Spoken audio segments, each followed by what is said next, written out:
Assalamualaikum warahmatullahi wabarakatuh. Salam seni, salam budaya, dan salam bahagia untuk kita semuanya. Perkenalkan, nama saya Muhammad Shakibul Fikri dari Prodi Pendidikan Islam Anak Usia Dini, Fakultas Tarbiyah Universitas Nahdlatul Ulama Sunan Giri dengan NIDN 2108089201.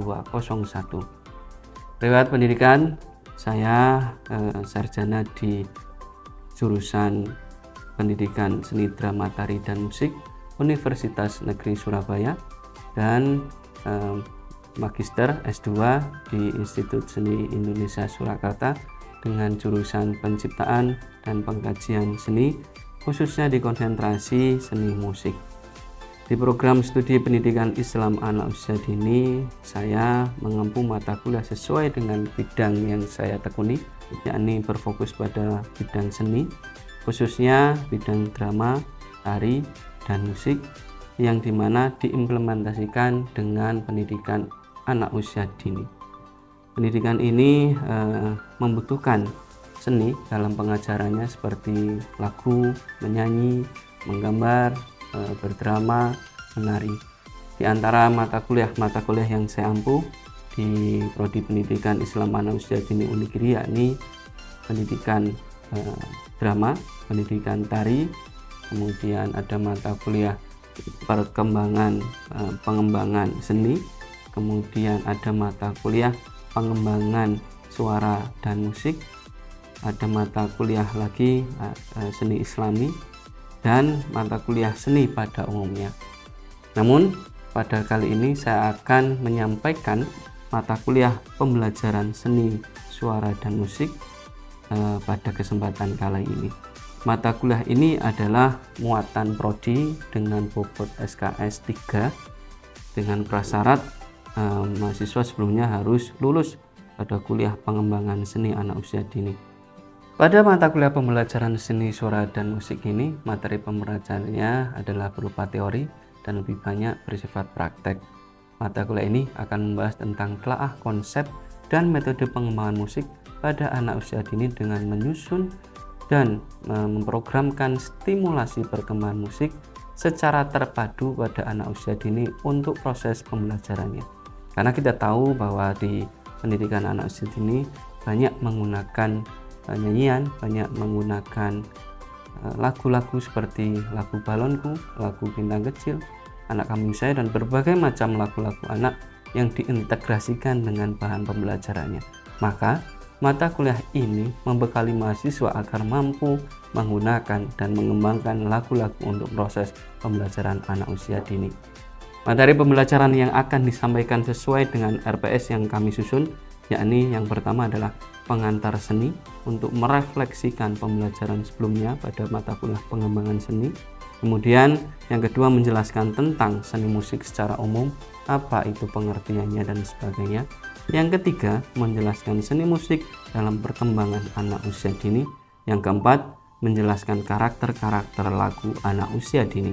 Yang kelima, menjelaskan lagu-lagu anak Indonesia. Dan yang keenam, untuk mengetahui alat-alat musik daerah maupun alat-alat tradisional di Indonesia. Yang ketujuh, mahasiswa akan diajak bermain alat musik sederhana seperti angklung, seperti pianika, rebana, dan gitar. Yang kedelapan, mahasiswa akan diajak untuk mengubah lagu atau mengembangkan lagu. Pada materi ini, mahasiswa akan berlatih mengubah dari lagu yang sudah ada dengan menggunakan lirik-lirik yang disesuaikan dengan tema masing-masing. Pada pertemuan di ke-8 ini atau pertemuan dengan bahan materi ke-8 ini, mahasiswa sudah banyak berlatih untuk mengubah atau mengembangkan lagu-lagu yang sudah ada dengan tema yang disediakan masing-masing sekolah atau dengan tema yang ada di kurikulum Merdeka. Yang kesembilan, sebagai hasil luaran dari mata kuliah ini adalah mahasiswa mampu untuk membuat lagu anak secara mandiri, secara individu. Bagaimana lagu-lagu yang dihasilkan dari mata kuliah ini nantinya akan dijadikan album. Pernah dalam suatu ketika lagu-lagu yang dihasilkan dari mata kuliah ini diikutkan lomba dan alhamdulillah menjuarai di tingkat nasional atas nama Lilik Mahfudho di tahun 2021. Rencananya karya-karya yang akan dibuat oleh mahasiswa nantinya akan juga diberikan hak cipta atau didaftarkan pada hak cipta kekayaan intelektual. Kemudian capaian pembelajaran pada mata kuliah ini atau sebagai JPMK-nya adalah mahasiswa akan mampu menyimpulkan macam-macam lagu anak. Yang kedua, mahasiswa akan mampu menyimpulkan macam-macam alat musik modern dan tradisional yang dapat digunakan anak usia dini. Dan yang ketiga, mahasiswa menyusun rencana pengembangan pembelajaran dalam bidang musik. Dan yang keempat, mahasiswa akan memiliki sikap bertanggung jawab dan jujur dalam melaksanakan pembelajaran seni suara dan musik anak usia dini. Adapun pustaka utama yang kami gunakan yakni yang pertama, buku dengan judul Seni Musik untuk Pendidikan Anak Usia Dini karya Dr. Istifadah dari tahun 2022, dan yang kedua ada buku dengan judul Cerdas Ganda Anak Usia Dini melalui nyanyian karya Dr. Tuti Tarwiyah. Kemudian media pembelajaran yang digunakan adalah PowerPoint dan video-video lagu anak serta aplikasi Simply Piano agar kita tahu melalui aplikasi ini kita belajar tentang nada itu apa, tentang keyboard itu apa, dan ini menggunakan Android.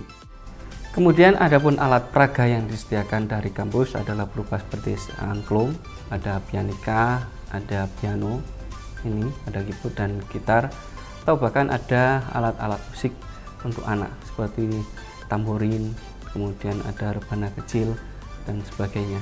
Sesuai dengan RPS yang telah dibuat, kami menyiapkan materi di setiap pertemuannya, dan ada sub JPMK-nya, ada indikator penilaian, ada kriteria dan bentuk penilaian, serta bentuk metode pembelajarannya.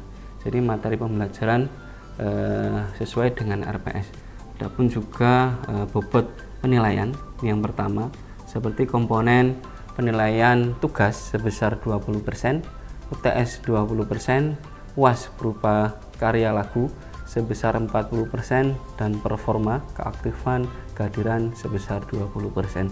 Berikut cuplikan materi pembelajaran di kelas pada materi memperagakan memainkan alat musik daerah Indonesia dengan lagu sederhana.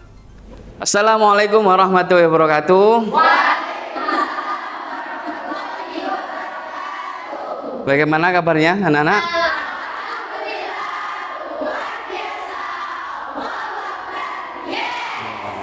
Tepuk tangan untuk kita semuanya. Baik, teman-teman, kita memasuki pertemuan ke-9.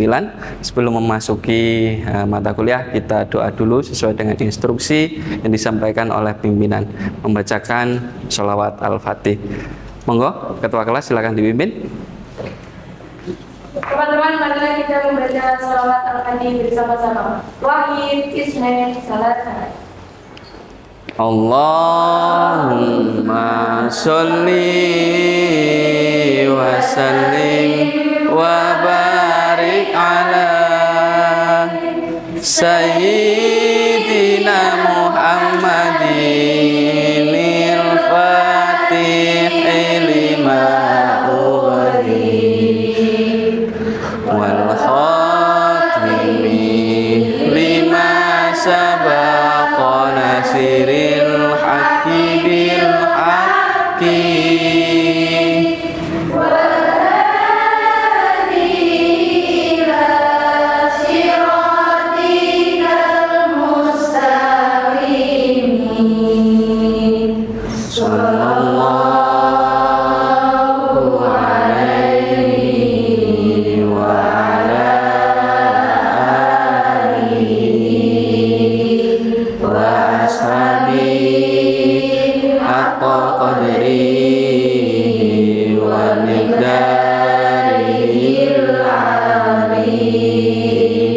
Alhamdulillahirrabbilalamin. Semoga dengan bacaan sholawat hari ini kita akan mendapatkan pertemuan kuliah yang menyenangkan.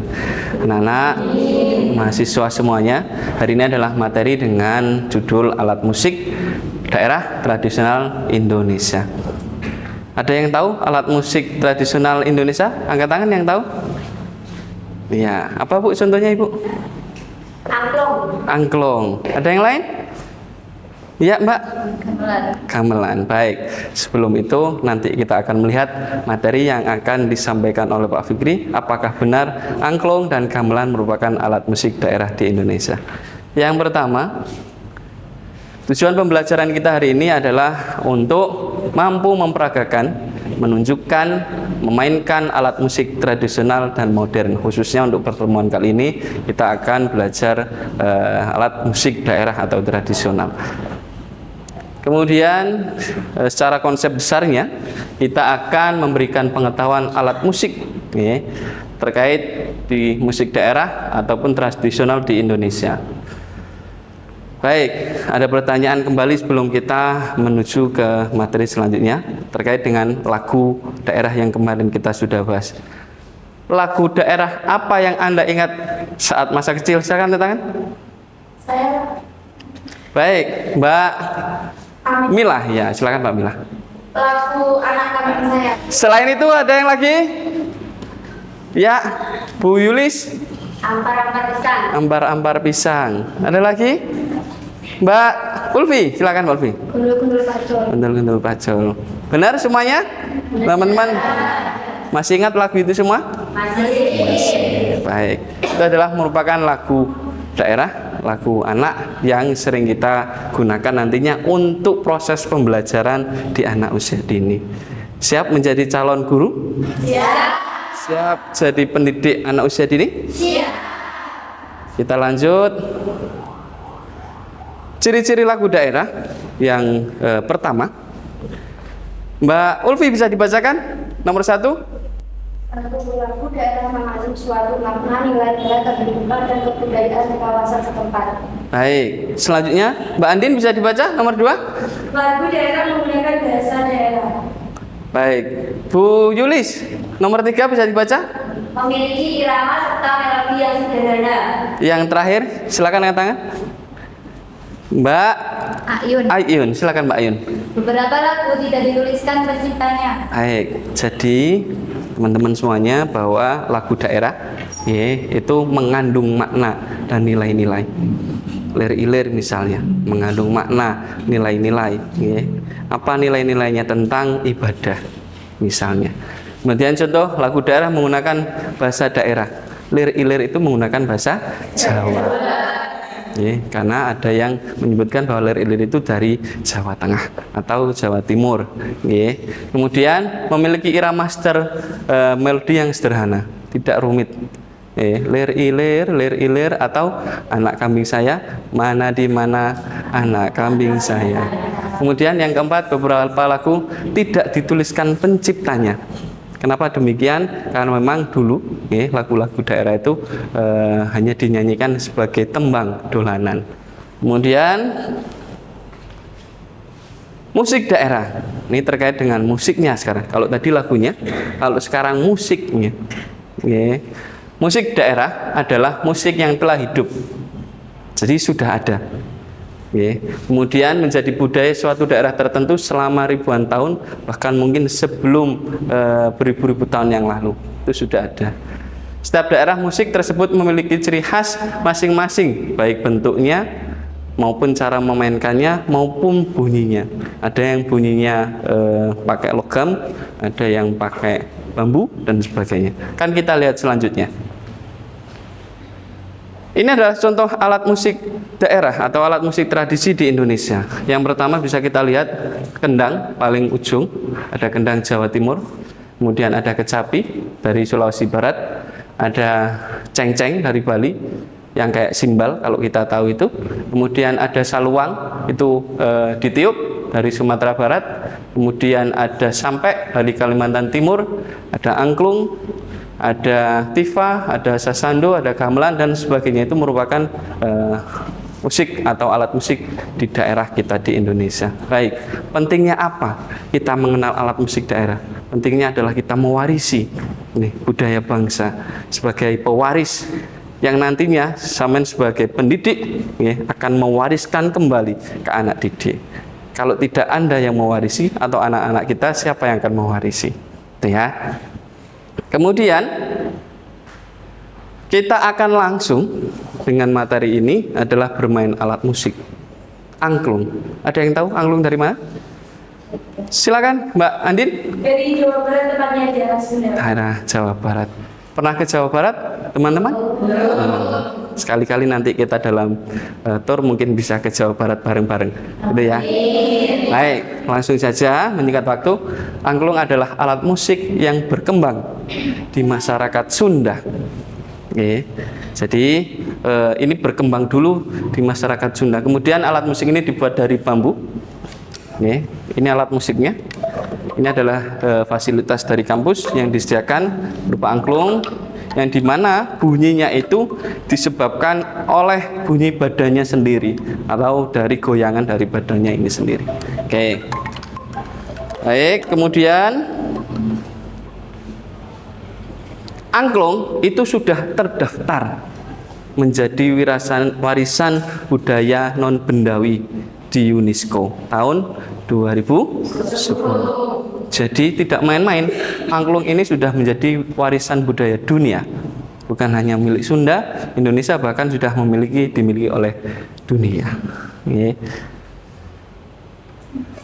Kemudian banyak sekali jenis angklung di Indonesia ini yang perlu diketahui. Mulai dari jenis angklung Kanekes, Reog, Banyuwangi, Bali, Gubrak, Bedeng, Buncis, Padaeng, Serenade, Toel, dan Sri Murni. Banyak. Kalau di Ponorogo pasti Anda tahu ada angklung yang dimainkan untuk reog. Di Banyuwangi misalnya ada angklung yang dimainkan untuk sindir dan yang lainnya. Kalau di Sunda alat musiknya seperti ini dimainkan untuk pertunjukan musik. Beda kalau pertunjukan yang lain ada pertunjukan tari dan sebagainya. Baik. Angklung itu terdiri dari beberapa bagian. Kalau kita lihat di sana ada bagian yang paling atas namanya topi atau penutup, kemudian ada tiang jejer itu ada 3, kemudian ada palang gantung yang warna biru itu adalah namanya palang, kemudian ada tabung angklung dan tabung dasar. Cara memainkannya juga ada aturannya.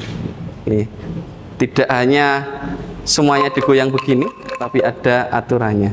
Coba teman-teman bisa tangan kirinya begini, 2 begini, tangan kiri. Nanti yang akan memasukkan adalah begini, ya. Ini dasar, baik ya. Jadi yang tangan kirinya masuk sebagai penyangga. Kemudian yang tangan kanan satu begini, memasukkan di dalam lubang ini. Kemudian ini yang dipegang dan ini yang digoyang. Tangan kanan yang goyang, bukan tangan kirinya goyang. Kalau tangan dua-duanya goyang maka jadi begini.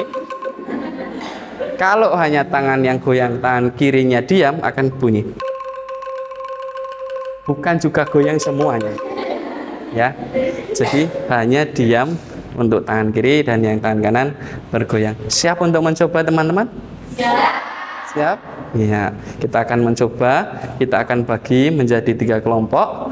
Setiap kelompok berisi 8 orang. Bisa? Bisa.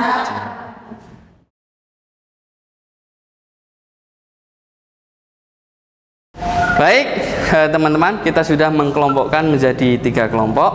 Saya akan menunjukkan sekali lagi aturan mainannya. Yang sebelah kanan itu tabungnya besar, dan yang sebelah kiri tabungnya kecil. Baik, kemudian ada angka atau ada huruf di depan ini. C menunjukkan 1, D menunjukkan 2 dan seterusnya. Baik, siap kita coba ya? Ya. Baik, kita bunyikan 1, 2, 3, 4, 5, 6, 7, 1 lagi. Kita bunyikan semuanya teman-teman. Baik. Ini cukup. Ya, ini kita sudah tahu bagaimana rasanya bermain angklung. Gimana rasanya kira-kira? Menyenangkan. Sudah bisa membayangkan kalau anak-anak kita memainkan ini? Belum? Akan kita lihat cuplikannya sebentar ya.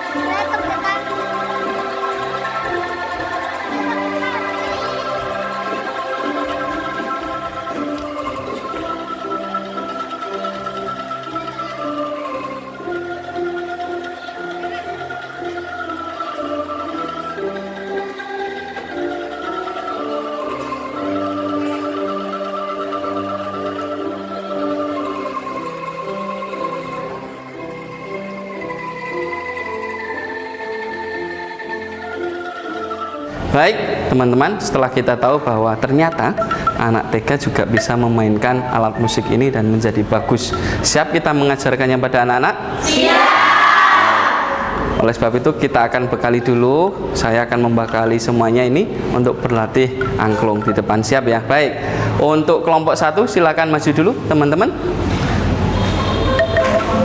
Baik teman-teman, kita akan coba untuk berlatih lagu sederhana, lagu Ibu Kita Kartini. Oke ya. Tu wagapat.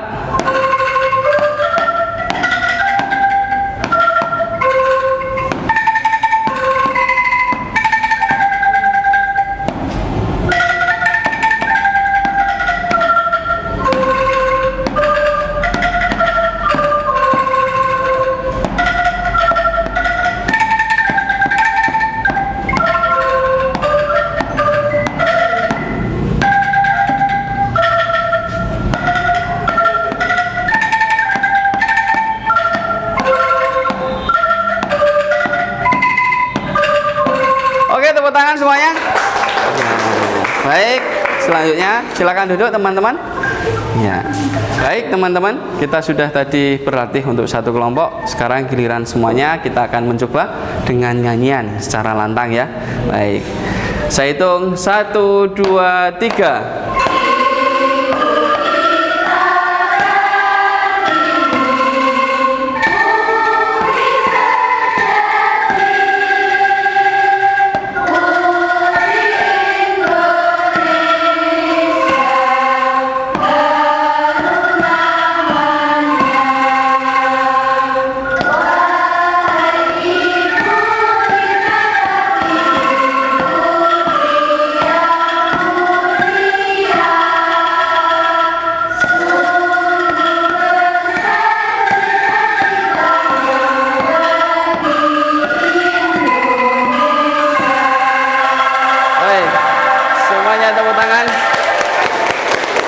Baik teman-teman, kita sudah berlatih angklung. Ini adalah bagian dari pewarisan budaya bangsa kepada semuanya di sini, bahwa teman-teman harus kembali mewariskan budaya bangsa untuk anak-anak didik kita. Bukan hanya angklung ya, ada gamelan, bisa kita lihat nanti ada rebana, ada sampai, ada suling, ada kendang, dan sebagainya macamnya. Itu adalah warisan budaya yang harus kita bangga dan kita tularkan, kita wariskan kepada anak didik kita. Sama dengannya dengan lagu ini tadi, lagu Ibu Kita Kartini, menjelaskan tentang sosok perempuan-perempuan yang luar biasa seperti kalian semua yang ada di sini, nantinya akan menjadi garda untuk mendidik anak-anak di Indonesia. Itu bisa dipahami teman-teman semuanya? Baik, tentunya nantinya berbeda. Di pertemuan selanjutnya kita akan belajar kembali bagaimana kita akan mengajarkan angklung ini untuk anak didik kita. Tentunya berbeda cara pengajarannya, tidak seperti apa yang saya contohkan tadi, hanya menggunakan simbol. Karena anak didik kita itu menggunakan simbol lebih cepat. Misal 1, hanya dengan menunjuk 1, maka 1 akan berbunyi. 2, atau kita misalnya punya kesepakatan dengan teman-teman, misalnya ada menggenggam, ada jempol untuk ucapan terima kasih dan sebagainya. Besok kita akan melanjutkan pertemuan perkuliahan ini, bagaimana kita mengajarkan angklung di anak didik kita. Bisa dipahami teman-teman? Bisa. Baik, selanjutnya akan saya absensi dulu untuk pertemuan hari ini.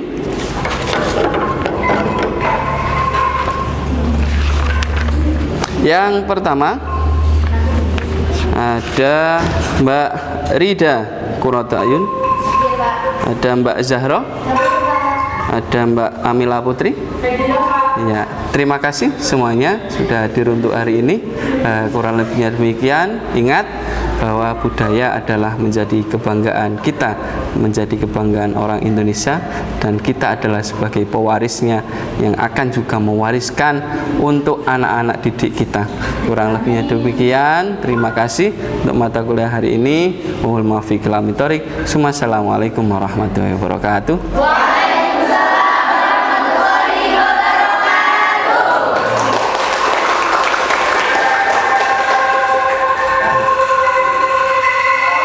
Demikian video pembelajaran pada mata kuliah pembelajaran seni, suara, dan musik anak usia dini. Semoga dapat memberikan gambaran pada pertemuan atau pada mata kuliah ini. Kurang lebihnya demikian. Terima kasih kami ucapkan juga kepada Sivitas Universitas Nahdlatul Ulama Sunan Giri, teman sejawat, mahasiswa, pimpinan, dan seluruh tim yang terlibat di balik layar. Kurang lebihnya demikian. Saya akhiri. Assalamualaikum warahmatullahi wabarakatuh.